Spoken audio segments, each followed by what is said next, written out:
we sleep, the guardians of the night take to the streets, having said goodbye to those they love.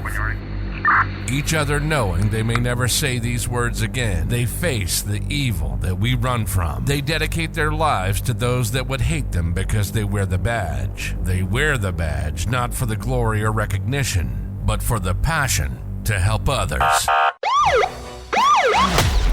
This is the LEO First Podcast. We'll talk to the men and women in law enforcement, those that have retired, those that keep the prisons secure, and anyone who's impacted by law enforcement. We'll peel back the curtain, and you'll get the real stories. The good, the bad, and the ugly. Every law enforcement officer has a story to tell. Get ready to hear from the men and women who put their lives on the line every day for their communities and their country. Welcome to the LEO First Podcast. Now, here's your host, Michael Laidler. Hey everybody, it's Michael Laidler, your host of the LEO First Podcast, and we are again sitting down with an amazing guest, and I met her a couple of months ago in Denver at the FBI National Academy, and I knew that once we met, which was kind of weird because we were actually connected on LinkedIn before we actually met in person. And a lot of us know that's actually a very common thing nowadays. You usually meet people through social media. And then over time, through just being out and about and being all these conferences, you just tend to find that person in person. Then once we realized what our passion was and we were able to talk a little more at the conference, it was like, okay, I need to get this person on the show because what she had going on and what she's continued to build and grow, I know is a benefit to all law enforcement. I can tell you my son followed her and her dog around for 2 days at the conference. I had to hear about this dog, this canine partner, this amazing entity for 2 straight days. My son was like, "Where's Barron? Where's Barron?" And I'm like, "Son, let's go eat. Where's Barron?" So I said, after all of that, I have to have her on. I have to have her share her experiences, her life, what's led her to where she's at. And I know that you guys are really going to enjoy this gem that was unearthed, at least in my world, back in July, August. Without further ado, our guest tonight is Jennie Hill. Jennie, tell us about you. Thank you so much, Michael, for having me. It's a pleasure to be here. Barron is actually right next to me as well. You already spoke about him. He is always right beside me. I know if your son were here, he'd be so excited as well. I have been with the Wounded Blue since we launched at Police Week in 2019. Our founder is Lieutenant Randy Sutton. We're headquartered out of Las Vegas, although I live just a little bit north of Atlanta in Buford, Georgia. And I'm sure we'll talk about how I came to be a part of the Wounded Blue. I'm a former officer. I was an officer in Montgomery County, Maryland, and then an officer for an agency down here in Georgia as well, before I was injured in the line of duty back in 2011, and then unfortunately forced out because of my injury in 2013. And it's kind of interesting because I love that we start off with Barron right out the gate. And prior to getting into Wounded Blue, especially in your role as executive director, were you into canines, especially work canines, prior to that? Not at all. I had kind of toyed with the idea of going into canine as an officer. I was street cop, road cop, loved it. Had kind of toyed with going into detectives, maybe canine at some point, but I loved being on the streets, and I worked morning watch, and that was my favorite shift. You could get into everything under the sun, and had never actually thought I would end up with a service dog until I ended up with a service dog. And obviously I'll talk all day long about Barron because he's one of the coolest dogs.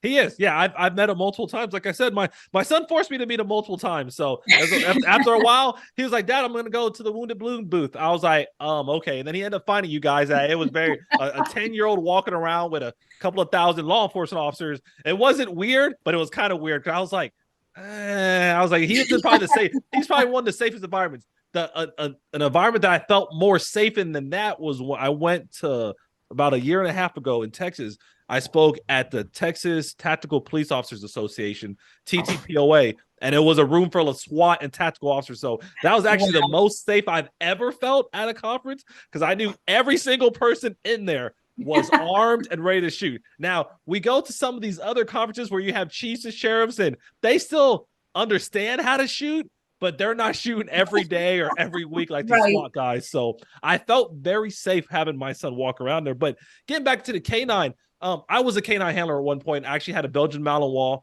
and I had my dog, and he was a work dog for 2 years. He was trained in like sense and fighting people, and it was amazing. It was amazing, not just for the working side, but I was able to bring him home, and he was an extension of my family. It was one of the best experiences I ever had as a law enforcement officer. When you look back at Barron and when you first got him, was he your first dog, your first service dog, or did you have prior dogs before that? He is my first service dog, and I got him at 10 weeks, and he is 2.5 years old now. And it took me quite a while to actually accept the fact that I needed a service dog. He's actually a mobility from my injury, mobility and PTSD dog. I was diagnosed in 2013 with PTSD. And so the reality and acceptance of PTSD, I think, came full circle. PTSD is okay. It's okay to talk about. I talk all the time about it now, but I think it was the realization that I had a diagnosis and accepting it took a little while. But now wide open about it, talking about it and wanting to help end the stigma surrounding PTSD. And of course, he gets to walk around and help me in that talk as well. He's 100-pound German Shepherd. He's an old world German Shepherd, so he's really tall and long. And people stare at us all the time when we go to get on the plane. We fly almost weekly, bi-weekly, currently, just traveling all over the country, and people will stare at us. And even when they get on the plane, they'll come look for me to find out where in the world is this dog laying. I get asked all the time, does he have his own seat? And I explained he doesn't. He goes right up under the seat in front of me. Thankfully, I have very short legs because I'm pretty short. And so he goes right up under me and my feet go right on him, and he sleeps the whole time, whether it's a 5-hour trip out to California or an hour trip to Florida. He knows his place. He's been flying since he was 6 months. He's just a really cool service dog. And he's dually trained in therapy, which makes him even more amazing. So when he's off command, he can kind of work a room, and he picks up on others who are really needing him. He picks up on stress and anxiety and those who may be dealing with PTSD as well. And he just goes over and he'll sit next to him. And dogs are amazing anyway. Even if they aren't PTSD dogs, there's just something about lowering the anxiety levels. And he'll put his head on someone's lap if they're, shaking their leg or dogs make people smile in general. So I could talk about him all day. So yeah, no, and we're going to talk about him. We're going to talk about him to a good amount, because you said 2013 and when you got your initial diagnosis with PTSD. And I will tell anybody that's listening or anybody that's wearing a uniform now, if you were in law enforcement in 2013, there was a heavy stigma around PTSD. It's nothing like 2023 when we're on the air right now. And sometimes it's still a stigma there. And I know part of Wounded Blue and part of your mission and your passion is trying to let officers of all types, male, female, young, old, black, white, police, corrections, whatever it might be, that it's okay to have a mental illness. But part of understanding that is seek out help. And that's I know that's where Wounded Blue is really pushing and promoting some of that. Was it kind of like let me ask you this. What came first, Wounded Blue or Barron? Wounded Blue. Wounded Blue came first. And was it So just like the a chicken or the natural? egg? Chicken or the egg? So was it just like a natural thing, or did Wounded Blue teach you something that you didn't know about yourself?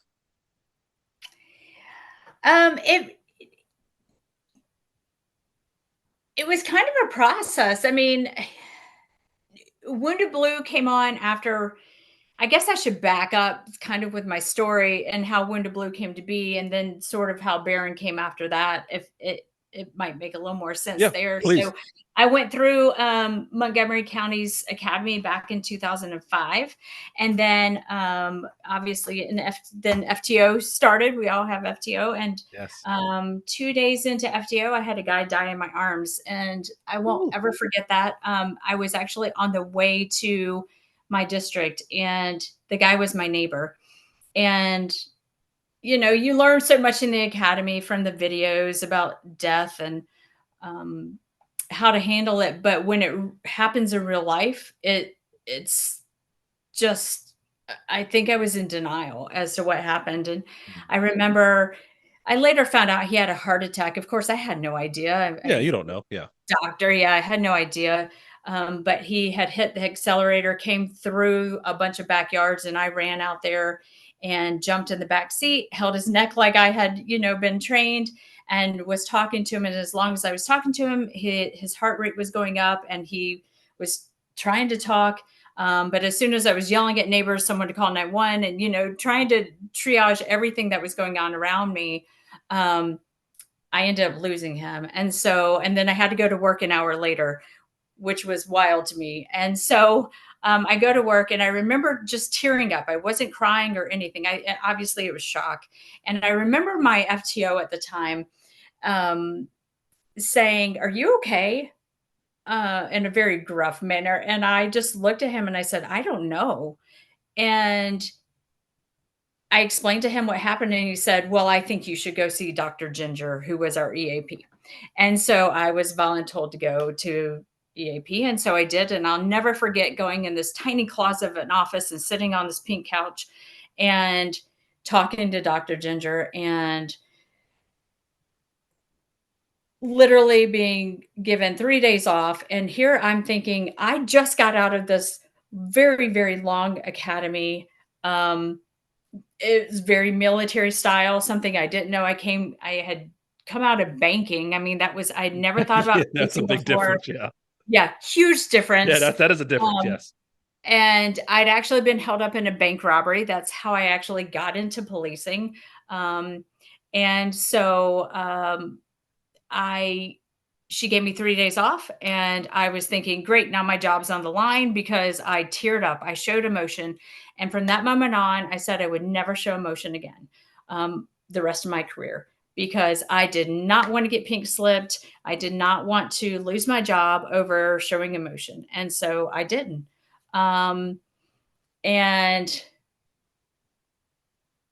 that was actually my demise, because I tried to hide it. And then, of course, dark humor. I mean, that's just law enforcement as it is, right? So I Yeah. learned that very quickly. Laughed it off. I still do. Humor is my coping mechanism. But so every death call, every child call, you go to the death of a 1 month old, and then the next thing you're on is a traffic stop, and you suppress it, you suppress it, you suppress it. At least I did. And I didn't talk about it. I had just gone through a really bad divorce. Didn't talk about the divorce. Didn't handle the divorce. That's like a grieving process in of itself, and I It didn't is. grieve it. Um, and so fast forward 4 years later, I moved to Georgia and worked for an agency down there. And same thing, back to back calls of kids wrapped Nonstop. around. Yeah, kids wrapped around a tree, traffic stops, you name it. And we just don't process it. I'm speaking about me, but so many officers in the same boat. First A lot. responders. A lot. A Yes. lot. A lot don't process it like we should. And I was trained, as I said, my first FTO, suck it up, buttercup. And one of the things he said to me, because I teared up, I wasn't crying or anything. I just teared up from shock. is maybe you're not cut out for this job. Mm. The worst thing you could say to anybody. Now, the reality is, I realize now he probably should have gone with me to EAP, but I didn't know at the time, about mental health. We didn't talk about it back in '05, '06 at all. I'm so grateful we do now. That's the silver lining. I say, when I teach, I say, look for your silver lining. Silver lining now is that I've learned a whole lot now. But so fast forward to working in Georgia, same thing, beat feeding. And then in 2011, was clearing a house on a burglar alarm with my beat partner and fell down a flight of stairs and grabbed the banister. Did not want to drop my gun, so was still holding my gun, but ended up tearing out my shoulder, ended up getting a severe concussion, TBI. Somehow cleared the house, somehow drove to a fire station, and then I don't remember anything after that.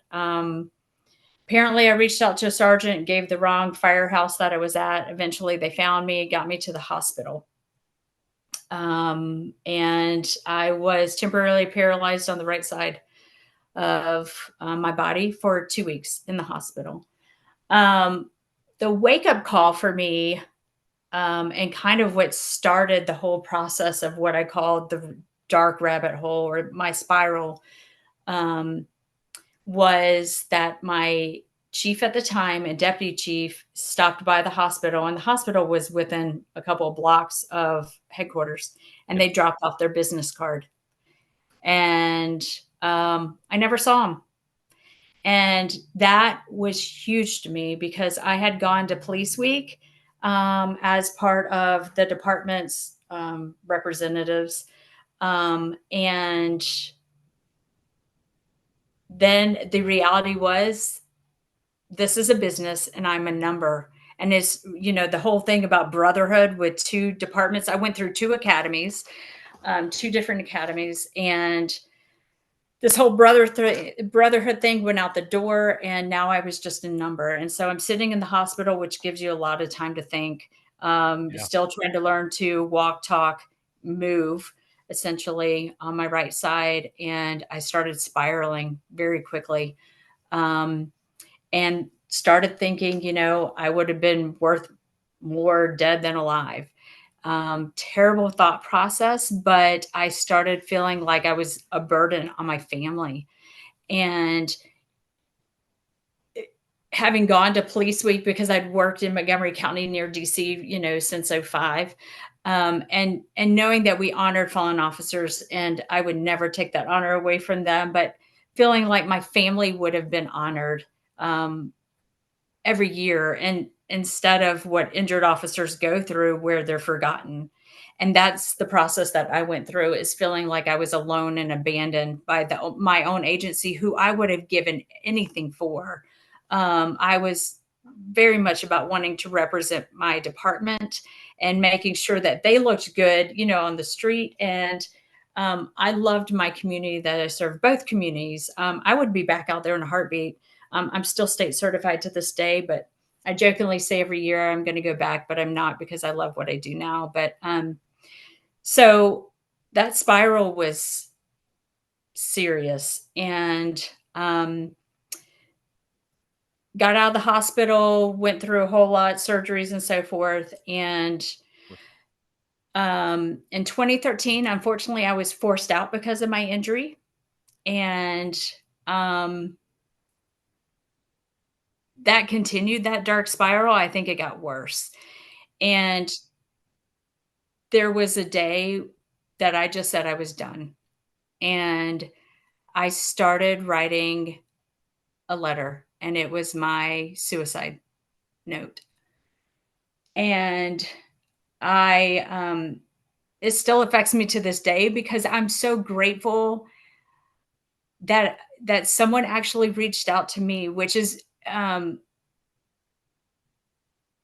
what still spurs me to this day to continue my why and my purpose and my passion of what I do with the Wounded Blue, and why our whole team does what we do. And writing that letter was because, and it's interesting because, I didn't understand suicide. I mean, so many people do say it's selfish and so forth, but to me, I felt like I was such a burden. And that's not true. I know that now, but mentally I was just not in the right place. And I had a friend reach out to me one day while I was writing that, in fact, and he just said I was on his mind, and he said, "Are you okay?" And our typical response is, "Yeah, I'm good," Yeah. or "Yeah, I'm fine," right? Yeah. Yeah. And it actually Totally. crossed my mind to say, "Yeah, I'm good," even though I absolutely was anything but good at that time. And I actually broke down and told him, "I'm not good." And I told him what was going on. And we ended up talking for the next 3 hours. And his name was Rob Michaels. He actually was the founder of Serve and Protect. Unfortunately, he passed away the end of last year. But he talked me off the ledge. And I'm so grateful for that because I ended up getting into counseling. He helped me realize that where I was mentally was not okay, but was okay. And I wasn't alone. And that was the biggest thing because for literally since my accident, I felt alone and I felt abandoned and I felt like, okay, I'm going to save face and I'm going to smile through it. And everybody thinks I'm okay, but I was not okay at all. And so getting into counseling and getting into therapy, and I did, I was diagnosed with PTSD from so many things that happened in my career, critical incidents back to back to back. A lot of things that I thought I dealt with, but I didn't. I didn't know how to deal with it. We're doing a lot better now of helping officers and first responders deal with critical incidents. But I mean, it's like a volcano. Eventually, it's going to erupt. And for me, it did erupt. Or I was in the process of erupting, I should say. And because of him, he essentially saved my life. And I ended up actually becoming a peer team member with Serve and Protect, his organization, in 2014 after I got the help I needed. And part of that was we all have walks of belief, and it's interesting because I have friends who are atheist and agnostic, and friends who are strong Protestant and so forth. And I have friends who say, "I don't believe anything." I'm like, "Well, actually you do, because that's what you believe." is Yeah. nothing. I So think there you you do go. believe something. Yeah. I think you believe Yeah. something. Yeah. So You believe we something. You have just don't those. believe the same thing I do. Exactly.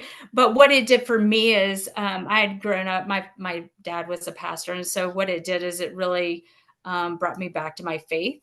And I didn't realize for a couple of years how angry I was at God. And so for me, it just circled me back to where I needed to be in my own belief system. And so it kind of brought me back full circle. I had a hard time seeing that I could come back to that. Fast forward to 2018, our founder, Lieutenant Randy Sutton, and I were on a board for another nonprofit, and we ended up actually leaving that nonprofit and talking. And I had mentioned, about my injury, and he had mentioned about how he had had a stroke in his patrol car and how his agency had forced him out as well. And we both had said, this has to stop. This has to stop for our injured officers. What is there for our injured officers? And I had talked about maybe creating a foundation. And he said, "Well, I've already thought about this and I want to call it the Wounded Blue." And I was like, "Well, there's no reason for us both to Yeah. join forces. That's what we need to do." I said, "I'll help out in any way." And so then we all came together to train. And August of 2018, there were 8 of us who came together to train and formed the Wounded Blue. And then we launched at Police Week in 2019. And since its inception, we have helped over 14,000 officers nationwide, which I think is phenomenal. It is. And our motto is never forgotten, never alone. And like I said earlier,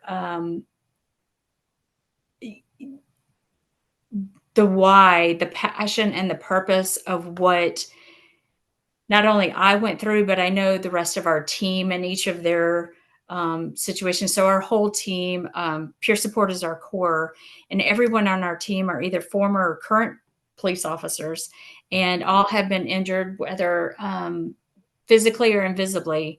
We also have a spousal peer support team, and so everyone relates Correct. To where we've been, that forgotten and abandoned feeling of injury. So, and one of the things that I say with, it's like a fork in the road. It can go one way of why, and the other way of why me. And I say, well, you can always say, well, why not me? And then that's where you find your why and your purpose and your passion. And you've got to sometimes dig deep. And so for me, it was the Wounded Blue, and I'm so grateful to have the opportunity to help others. As I listen to it, there's so many nuggets that I wrote. Everybody knows usually that when I'm listening, like if you watch the video or if there's a video later on, like just in general, people see me always looking down. They're like, what is he looking at? I take a whole bunch of notes on things that stand out, and pretty much I have way too many lines right now that are written down. I'm gonna go back a little bit. And you're one of those things that you touched on that I've heard consistently, and it's just from speakers or other officers at this point, is a term that I don't know if this person coined the term, but I loved when I heard it because it was catchy enough to say, you know what, I could see other people relating. It was called administrative betrayal. And this person had an injury as well.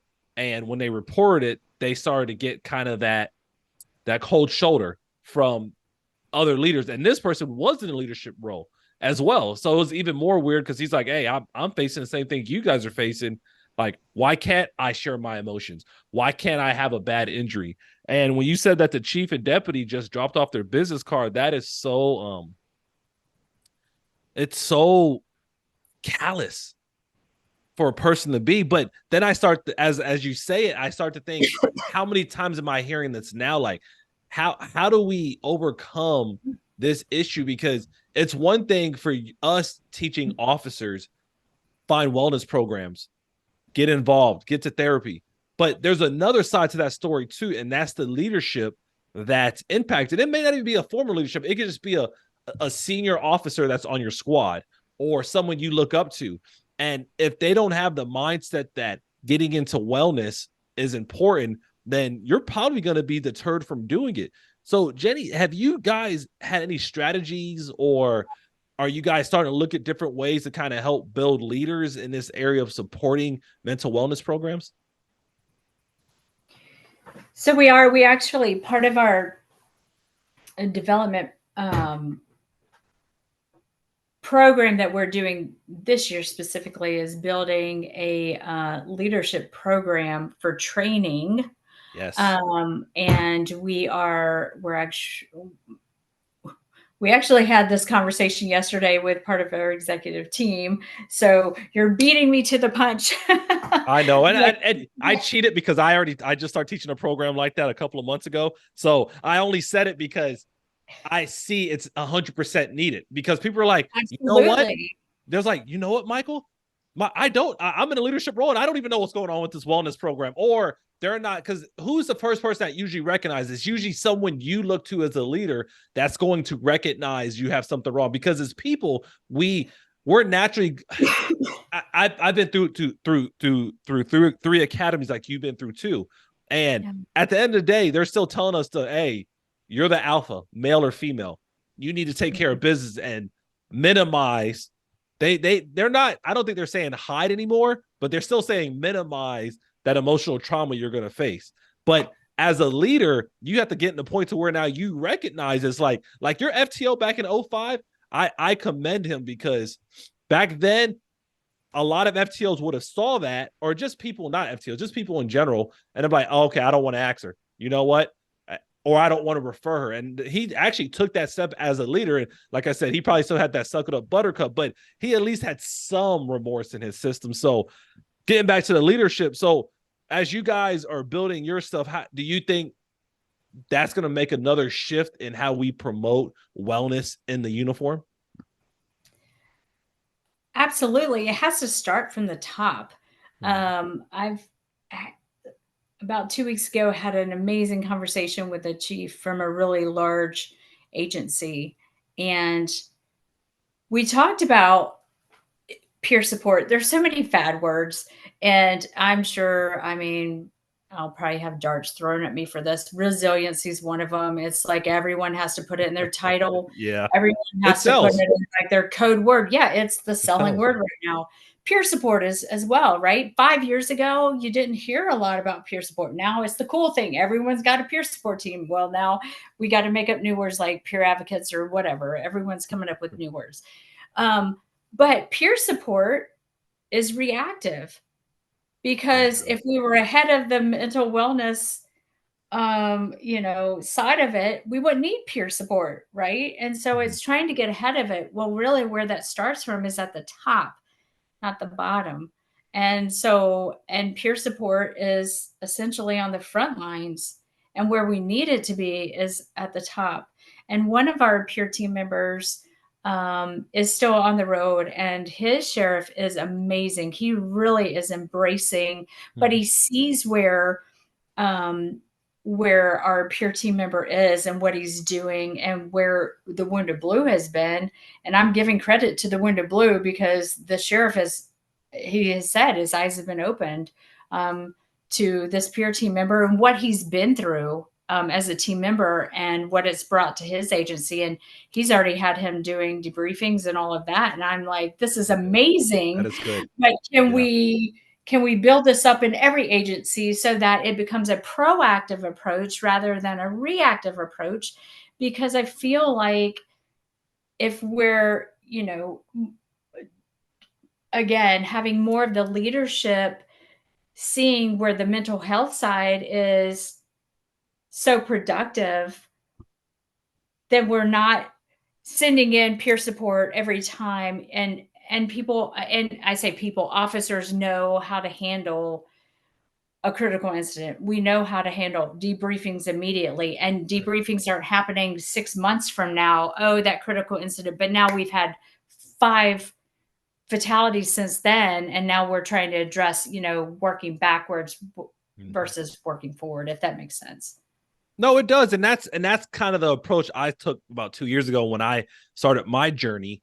And I didn't have anything like extensive happen to me when I realized that self-awareness was important, but I started to look at that term and I started to think about, in law enforcement, I'd rather be proactive in growing my mind versus reactive. So I looked at the amazing resiliency programs. I looked at the amazing peer support, peer advocate. You're right, whatever we want to call it. I really enjoyed those classes, but I'm like, you know what? I need to dial back to the person, like, because I want to see them built up before it happens, because traumatic incidents, I mean, law enforcement, it's going to happen. Like you have no choice. Like that's your job. Like literally your career is going into traumatic incidents, military, first responders, whatever group it is, right? You are going into situations that's going to leave a mark in your mind. And for people that's never worn the uniform, if they're listening right now, understand that your friends, your family, the officers you meet on the street, if they've been on the road more than likely for more than a week, and I'm just saying a week because that might be even far-fetched, they have more than likely seen a traumatic event at some point. And their reactions and the way they act, if they seem a little off, that could be why. And they're not going to tell you. I'm not going to, like you said, Jenny, like even nowadays, if something's going on, I'm still initially trained to say, hey, you know what? I'm okay. I'll make it work. But then my secondary mind comes in like, wait. If this person's acting, they're probably asking me for a reason. Let me be honest with them if I have something going on. But when we go back to leadership, I literally like 3 days ago, I watched this video by Simon Sinek, and it's only like a 2-minute clip on some other stuff he was doing. But the title of the video is, "Can you influence leaders?" And it was interesting because his approach was, you can't change a leader's mind. And like the sheriff you have that you're talking about, we have to understand our current leaders, our current command staff, chiefs, deputy chiefs, undersheriffs, sheriffs, more than likely they've been in law enforcement for, let's say, 15 to 20 years, or I mean really 20 to 30 years. So they're still in that mentality of, you know what, we don't need to be pushing our emotions out because that's not what we're taught. So what we have to do and start creating is what we want to see out of them. And that's what Simon Sinek was pushing. He was like, you're not going to be able to change a leader's mind, but you can definitely, from a follower standpoint, you can influence them by your own actions. And you're the one guy you said that's still on the road. That's what it sounds like he's doing with the Wounded Blue. He's showing what he wants his chief to be. And the chief's like, or excuse me, the sheriff. And the sheriff's like, you know what? This makes sense. This young man is, or this person is really displaying what I need to be doing as a leader. So one thing I think that we can do is, like what you guys are starting to do and you guys continue to do, is create that environment where the leaders can see what we want them to promote us to do. Yeah, absolutely. And really where it starts at is in the academy, but it's the leaders recognizing it. Mm-hmm. And we need to get into the academies, not waiting till officers are on the road. Because for me, it was 2 days into FTO. And I mean, seeing the videos is great, but there's a disconnect there, right? And then there's the whole look to your right, look to your left. You may lose one of the officers here. Well, I lost one of my very good friends in the academy 2 years in. Yeah. And, but again, that reality wasn't there. We have to get into the academies, and that's where the wellness is. And it needs to be more than an 8-hour block. Because I think that's what ours was maybe not even, I think it was a 4-hour block. I don't even, honestly, I don't remember. To be honest, in 3 academies I went through, and I'm not saying anything bad about them, I don't remember doing anything that was like strictly focused on mental wellness for myself. I don't remember anything up to the I only remember EAP walking in, because I remembered when I met Dr. Ginger, I was like, oh yeah, I remember you walking in, and they gave us this book, which I ended up getting divorced in my first academy. And it was the book, I think I Love a Cop is what it was called. I'm not familiar with that one. It was by whatever that psychologist is from Montgomery County. And it's, I'll get you the actual, I think it's I Love a Cop. And so my now ex-husband read it and said, yeah, I don't want to be married to a cop. So that was not helpful at all, but that's all I remembered. And it was only a couple hours block, and that was the end of that. Yeah, it has to be centered around what wellness truly is. And it's more than just, we have a clinical director on our team, Trevor Wilkins. He's known as the Angry Viking. And he is fantastic. But he and I have this conversation all the time because it's frustrating. We talk about awareness, right? And we talk about awareness on suicide awareness or mental health awareness. And like, okay, well, I'm aware. We're all aware. We've heard about it. We've heard the terms. We know. But it's the then what? Like, where's the resolution? Where's the solution? Where's the resolution? Where are we going with this? And we're not talking about that. And so as we're on our end developing our curriculum and where we're going with that. And so, but that's the step that's missing. It's the then what, and that's where we have to go. So starting in the academy and then getting to the then what, because we're way past the awareness, and we're still talking about awareness, but I'm pretty sure everyone's aware. And I'm being super sarcastic with it, but that's the reality of it. Yeah, I was shaking my head no, and I was like, you can see me on the video. They can't, but I was like, I said, I wish that was the case, but they're still, we still don't know. Unfortunately, we're getting better. We are better, but we don't know as much as we should. Right. I mean, we're really pushing the awareness is what I'm saying. It's aware. Right. But there's the then what? You've got to have a resolution. So if we're going to talk about awareness, we have to talk about the then what? Is there therapy? Are there modalities? What is it after the awareness part? It's so funny we talk about this, and I think about my signature program, Greatness Beyond the Badge, and that's the last part of my book, part 3, that I talk about is that path to greatness. Like, what things do you need to do now to ensure that you're improving this awareness? And and there's several things I talk about, but the very last chapter, I talk about time management. I talk about dedicating time to yourself every single day and improving yourself, recognizing your things, and like building yourself up, because just because you're aware, if you're not using any other tools, like, then you're just okay. Like, you're like, all right, my tire's flat. I know it's flat, but does that mean I need to do something next? Like, I need to go get air. I need to get a new tire. Like, I got to do something else. So what do you think some things you guys can do right now? Exactly. I'm aware I'm exhausted most of the time. But then what? like I've got to practice that self-care. Like, that's where the then what part comes in. And that's the part where I feel like we are neglecting the then what. And that's what we should also be pushing. The awareness is great, but we need to do the second and third, the other steps. So no, you're right. And that's I was on a call earlier, and myself and a colleague, we were talking about building a program like that, because he was telling me how he's very good at highlighting the aware side, but he needs help on the strategy building. And he was like, all right, well, I know you got that, but you're right, though. A lot of the programs out there, they're very good at us recognizing the signs.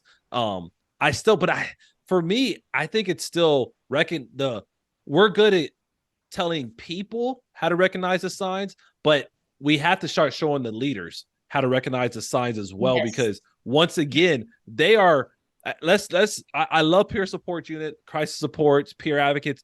They're one part of the puzzle, but that leader, the one that's evaluating you, the one that's doing your schedule, the one that's doing these manager tasks, the same way we sometimes hate our boss, we still respect them, and we want them to see what's going on with us. So kind of going back to recognizing some of these things, if you could take one leader right now at one of these departments, sheriff's office, PDs, correctional facilities, wherever, what would you sit there and what would you talk to them about in their leadership role on how to improve their people getting involved in like wellness programs? That's a really good question. I'm all about stumping people. People know. Yeah, I love did good. I love the stumping. Yeah, and when people listen to it, they're like, Michael did it again. He had that one questionable question on there. That was, you were writing like, I got to stump her on this. But it's true. But I mean, as you think about it, it's something that I start like because I've been in leadership roles now for 7 years, and it's some things that I haven't been taught. And everything I tell people, everything I teach on, everything I'm passionate about, I had to learn the hard way because it wasn't taught to me. So I had to go seek it myself. And I've went through the errors of being that leader that didn't recognize issues. I didn't intervene. I didn't know how to coach. And that's part of the system that I start working on. But it was things that I had to start doing because it wasn't taught to me. So a lot of things that I suffered through, I was like, man, I don't want the same leader to suffer through that, because I can tell you any chief or sheriff that is a good chief or sheriff or director or warden, whatever you want to call that CEO, they lose sleep if something happens to one of their employees. The good ones do. 100%. And they always think back of what else could I have said. They're not that person that's going to drop off their business card and leave the hospital, and you have to wonder if they stop. The good chiefs and sheriffs, they're always going to go back and say, what could I have done? And a lot of times they don't have the answers, and we put them on a pedestal as if they're not human. And I've been on that pedestal, and I've looked at them out on a pedestal. And then I start to realize, you know what? They haven't been trained to recognize these things. And I don't know about the chiefs and sheriffs you've been around, Jenny, but no, I don't know many of them that have a PhD in psychology. So they're not like specialists in this area. No. And most of the ones I've been around went from PO1 to PO2 to PO3 to corporal and up, right? And then they work their way up to, I mean, at least here in Georgia, that's how it is. But I mean, you're hitting the nail on the head. A good chief, a good sheriff are ones that want to learn, that are always wanting to learn. Because when you stop learning, you're dead. I have no idea who said that quote. I need to find out because I quote it all the time, but it's true.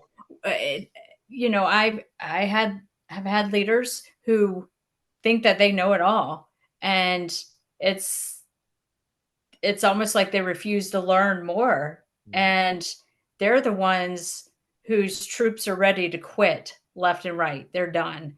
Correct. And it's the leaders who are in positions who are like, teach me, train me. I'm willing to, learn more. One of the things I've said is, there's the leaders who lead from the front always, who always want to be in the front and say, follow me, follow me, follow me. And then there's the leaders who walk alongside their troops. And those are the leaders who are the true leaders who say, what can I do for you? Jocko Willink said that on one of his podcasts I heard. He said, a real leader isn't one who's like, do for me, do for me, do for me. They also say, what can I do for you? Yes. And that shows so much to those that they're leading. And in the mental health world, it does the same as well, because you've got the officer. Sorry, I'm just getting over the flu, so that's why I keep coughing. But no, you're good. Trust me. Hey, this is real. I always tell people this is authentic stuff. Like this ain't. It's so authentic. It's not. We're not going to crop out you coughing or hacking. No. Hey, part of the process. It's not bird flu. It's not COVID. It's the flu. It's just the plain old flu. But that spoke volumes, walking alongside and willing to learn. And that's, if I were sitting with, a chief or a sheriff, it's very much that. It's just staying open to what's out there, because the mental health world is always evolving. There's always new things coming around. And that's what we're learning too with the Wounded Blue. Like, we're constantly in training. We're constantly learning about new things to put our peer team through, so that we're learning what's out there as well, so that we know how to help those officers who are reaching out to us. Because we not only help provide peer support, but we also help if an officer is going through the workers' comp process, if an officer is going through an EOC, if an officer is needing assistance with the legal field, you name it. If there's something that we can assist with, we will reach out to our resources internally or externally, however we can help. And I mean, that's kind of, the conversation we would have with leaders as well. Yeah, and it's cool to start having these conversations, because I believe, and this is just me, I believe the leaders that don't do some of that, it's because they never learned how to. Yeah, you haven't make a really good point there, and it may be how they were trained as well, or how they came up through the ranks, and that's just the way it was. Yeah, and they just they thought it would be okay. Like so now there's like the person that, the fact that a chief, or the fact that two people dropped the business card off, the one person didn't say, hey, this ain't a good idea. That tells me that either the other person was fearful to push back, or they were both from the same thought, like, you know what, this is normal. Like, this is what we should do. Like somebody should have said in their circle, like, hey, no, you might want to stick around. It wasn't like she got hurt off duty and nothing happened. This is literally on, like, she was in the uniform doing her official duties and got hurt. Like, this wasn't just like she was sitting in a chair at house and she fell out and hit her head. Like, no, this is real stuff. Like there's more to this TBI. Like, it's a work-related TBI, like TBI situation. Yeah, and what kind of made it worse is my mom was there. My mom saw them, and she said she'll be back in 5 minutes. She's in PT. I was in PT, learning all whatever. She said she'll be back in 5 minutes, and they were like, and they dropped off their business card. And literally they didn't even say hi. I mean, they had opened the door, saw my mom, and she said, oh, she'll be back in 5 minutes. And they took their business cards, and the number on My mom described it to a T and showed me. There's a number on the door, and they stuck their business cards in the door and left. And I mean, I was like, 5 minutes, 5 minutes. And so that was what spoke so many, such volumes to me. And I realized, okay, you want me to know I'm a number? I got it. I got it. You don't have to tell me twice. So, man, if people yeah. could see my face, like I just have like a look of disappointment because every time I hear, and it's not like I hear these stories rarely, and I don't hear the exact putting the business card in the I don't hear that exactly, but I hear of the nonchalant response. And even before I started to pay attention to like mental wellness and law enforcement, I've been always since I opened my business in 2017, I've always taught about leadership. Like that's something that I want to learn more about. And the best way to learn it is teach it. It's weird to say, but anybody that's an instructor or that's an actual teacher, the learning pyramid at the top of it, you're going to retain the most information when you instruct it because you want to look like you're telling the right information in front of people. If you're just a student listening, you're only going to retain about 10 to 15% maybe. But as you go up that learning pyramid, if you teach it, you learn it. So I wanted to get very good leadership, so I started teaching. But one of the very first things and quotes that from John Maxwell that I used to always use, and it's more of an HR quote. I think John Maxwell took it from an HR study, is that 70% of people leave their organization because of their first level supervisor. Mm-hmm. And that always hit me hard because I was just like, wow, it's not the benefits. It's not the pay. It's not the career guarantee. Like in government, you're going to keep your job 9 times out of 10 unless you decide to leave or unless something really drastic. But people are leaving because of personalities. And it's hard to quantify that sometimes, except through exit surveys, or maybe the person just says, oh, I didn't like my boss, so I left. But when you hear that, like on my standpoint nowadays, as I look at mental wellness, I start to think, okay, the other level to that is you're creating more stress on your employees than you need to. The environment's going to, like in law enforcement, you're going to have enough stress. Like you don't need any more. But that leader adding that extra layer of stress is a whole different thing. So I know you went through a lot during that time, especially that wasn't like it didn't turn the road. It just made the road even harder. And obviously that was, like you said, that was your wake up call to let you know, like, hey, this particular group isn't for me.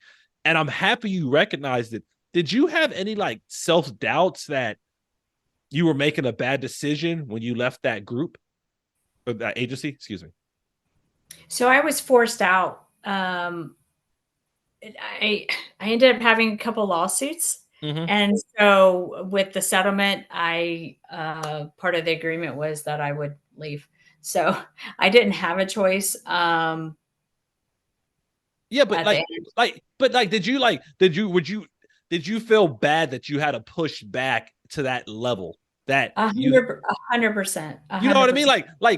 It's sad because you were doing the right thing. Like you're doing what you should do as a human. Like, no, I don't think once again, the average person that's reasonable, and law enforcement term, it's usually what a reasonable person believes.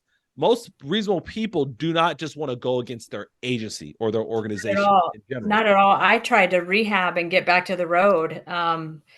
My story is a little bit longer actually, but for time constraint, I won't go into all of it. But I actually tried to go back to the road and had gotten cleared by the workers' comp doctor to go back. But unfortunately, part of my case was because I was a female. And so unfortunately, a whole other layer. That's a whole other level right there. That's a whole other podcast right there. Yeah, a 6-year layer. And so, unfortunately, I was not allowed to go and I was forced out. So I ended up having to make some decisions. And that was the hardest thing for me because all I wanted to do was serve and protect my community. Yes. I loved my community. The hardest part was where I worked. The silver lining for me, and that's the biggest thing now, is that things happen for a reason. We're all on the journey that we're supposed to be. And I'm a big believer in that. I think that everyone is where they're supposed to be. And I couldn't see it for a really long time. I went through a very, very angry phase. I didn't know I was a little angry midget. Because they're so short, I can say that. But yeah. I would never say that thing. I'm 5'10", so I just leave that alone. Like, unless I'm saying like someone that's 6'10", I may say a short joke for myself. But yeah, I leave the short jokes alone. I can say it. But I had to deal with some anger issues that I didn't know I had. But I say, now the silver lining is I needed to go through everything I did. And actually now, and I shock people when I say this, I'm very grateful for what I went through with my department. And I'm glad my department, I mean, to some extent, not all of it, but some of it. I'm glad I went through what I did, because I would have never dealt with my shit. Excuse my language, but I would have never dealt with Law enforcement curses. Don't worry, they curse. Yeah, true. I would have never dealt with my shit at all. I would have never sought therapy. And I think, okay, had I not been injured, I mean, granted, I'd had injuries up to that point too. I think if you're doing your job, you're going to get injured. But the injury that took me out, if that injury had not taken me out, I'd probably still be on the road suppressing every critical incident and just not dealing with it. And who knows where I'd be, maybe drinking, or maybe who knows, making really poor decisions. But for me, I ended up having to deal with it. And that was my silver lining. And I'm grateful for it now.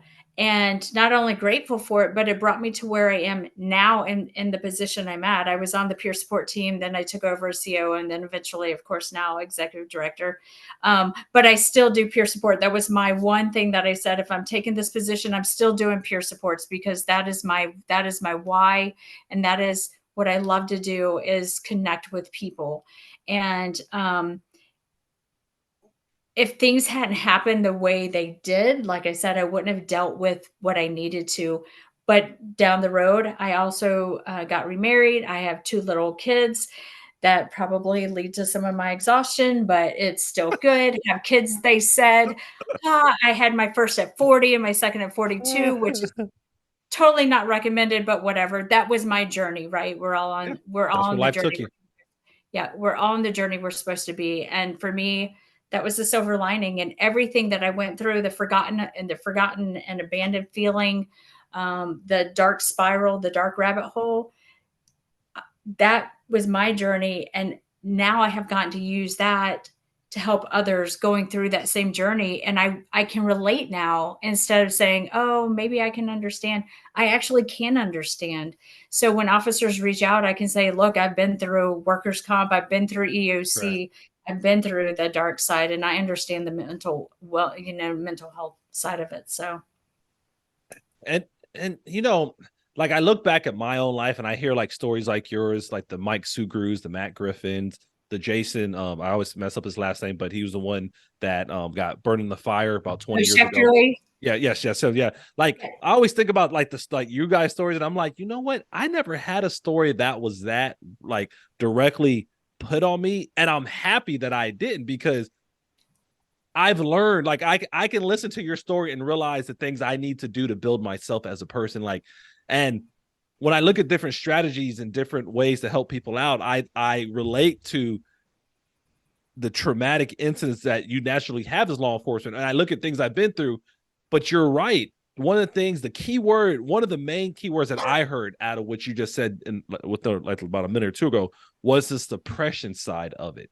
Because without having that opportunity to slow down, which you had no choice but to, when you were in that hospital for weeks, that's when you realize that something's like, I'm really suffering. But a lot of us don't necessarily get that opportunity unless we have an extremely traumatic incident like that where we can't go, or you have a questionable shooting and now you're on administrative leave, and you're at the house looking at the walls and nobody will call you back. So then you're confused there, or something bad happens to a family member that you have to deal with. So a lot of times it gets suppressed because we don't have that time to think about it. And I think that when people look at their own lives, a lot of us that are listening and they're thinking, well, I haven't had anything bad like that happen to me yet, but you still have had bad things happen to you. You shouldn't wait for to get into a shooting to where you have to take somebody's life to start thinking about, oh, my mental health. You should start thinking about it now, because when it does come, you don't want to have to go through resiliency classes to catch up. Right. Absolutely. Absolutely. Yeah. So I don't know. I thought about that as you were saying. And I think about, like, when I hear all the great speakers, all the people that are out there, I hear their stories and I hear what they're doing. I was like thinking, I sit there and I soak it in, because I enjoy hearing like how they are overcoming some of the things that happen. And one things I think of, like, thank God that wasn't me. Like, I don't have to go through that to learn the hard way. Like, I don't want to go through something bad happening to me at a job or a presentation, and that chief or sheriff just sticking their card in the door, or my CEO stick. I don't want to experience that. Like, that's not what I want to. I don't want to be led down that road.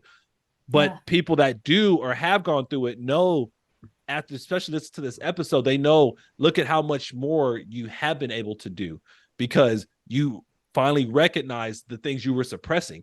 Because we have people that go through their whole career for 30 years that suppress their emotions.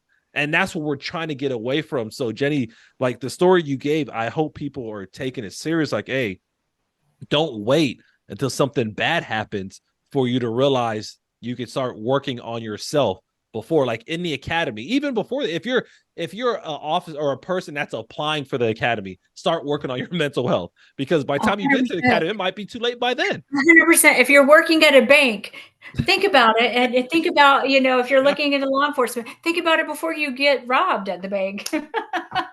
I know. I had a review on my book. I think it was last month, or was one of the more recent posts. And the guy, he gave me 3 stars out of 5. And one of the things he said on there was that it wasn't enough law enforcement stories, that my stories were more corporate and it could apply to anybody. And I'm thinking in my head, yes, everybody goes through trauma. Like, I don't understand. Yeah, I like, you're talking about like the bank, like you going through the bank robbery, like that's trauma. Like why would I only try to impact law enforcement? I mean, obviously that's my industry, but why only them? Yeah. Trauma happens everywhere. Yes. At the bank, getting robbed at the bank. Now, that's what led me into policing, because I was very sarcastic with the bank robber. I was not having a good day that day. I was supposed to have LASIK in a week, and they got it on film. I literally looked at him and said, "Are you kidding me?" And that's how I knew that's what my response would be. The rest of my police career was sarcasm. You just never know how you're going to respond in a incident like that. So anyway, then they asked if I had ever thought about policing, and I was like, nope, but I will now. And 6 months later, I was in the academy. That is the way to do it. It is going from banking to policing. You're not the first person that's been on our show that said, I have to go back to a few episodes, but someone else told me that I want to say they were banking, and who was it? It was somebody that said they were a banker. Oh gosh, what's her name? She just I haven't posted that episode, but her and her husband, I think, were both bankers, and they're like, you know what? Let's go into law enforcement. They both did. They're both actually, they work for NYPD right now. So it is interesting that you say that, but you're right. It's not the most common thing to do. Or some college graduates, like another guy told me he was going to college for music, and then he's heard how much law enforcement was making versus what he was going to make initially. Wow. Yeah. That's a huge jump. Okay. yeah. That's why. Yeah, exactly. Like he went from like a singing musician, like in college, to like, I'm gonna be a police officer, and he's doing a heck of a job. He's great, but it was just like that transition. So, all right, I always tell my viewers, I try to keep it towards an hour. We're at that point right now. So, Jennie, obviously we've talked in extent about Wounded Blue and the things you're doing right now. If people are looking for you, what is the best way they can reach you? They can reach me via email at info@thewoundedblue.org, or on Facebook at Jennie Hill on Facebook. The Wounded Blue is on Facebook as well. And then you can also find Barron's Instagram page at Barron, the Peer Support Service Dog.